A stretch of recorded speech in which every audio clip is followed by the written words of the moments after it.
There is little doubt that we are now in the third wave of COVID-19 with rising infections of the new Delta variant. Thankfully, the vaccine is keeping things under control for now, but we cannot afford to be complacent. Across the UK, new cases are expected to reach 100,000 per day. It's the young and the vulnerable who are most at risk.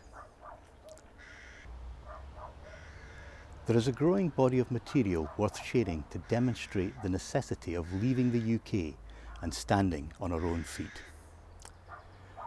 With evidence that the UK is the most unequal country, has the lowest pensions and has the lowest productivity in North West Europe.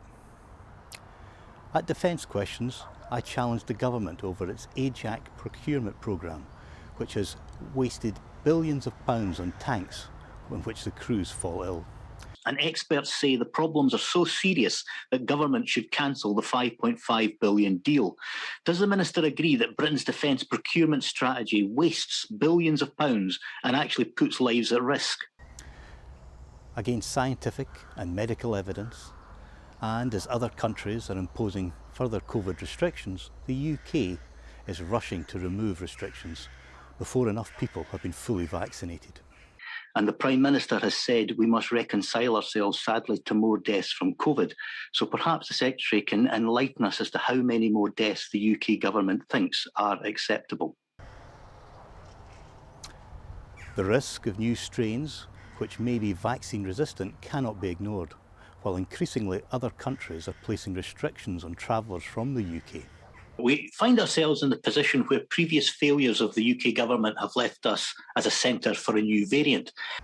In this week's votes, I opposed the Police Crime Sentencing in Courts Bill, as it poses a direct threat to protest with its criminalisation of dissent, attacking the right of freedom of expression on our streets.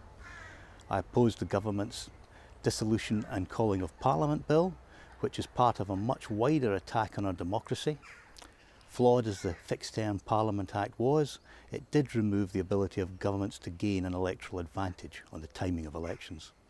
On COVID contracts, I voted for an immediate start to the COVID public inquiry, which the government rejected. The Tories are steeped in sleaze with rampant cronyism around contracts. And on the EU settlement, I voted for an emergency extension. These votes once again all highlight that the only way to keep Scotland's interests safe is by becoming an independent country. I took part in the UK's first annual debate on fuel poverty since 2018. And we all know that despite fuel poverty being a devolved issue, two of its three key drivers, namely energy prices and income, are reserved. I also called for action in support of my energy pricing bill. As expected, it fell on deaf ears.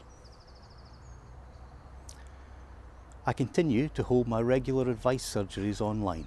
Please do get in touch if you would like an appointment on 01506 654415 or by emailing me at martyn.day.mp@parliament.uk.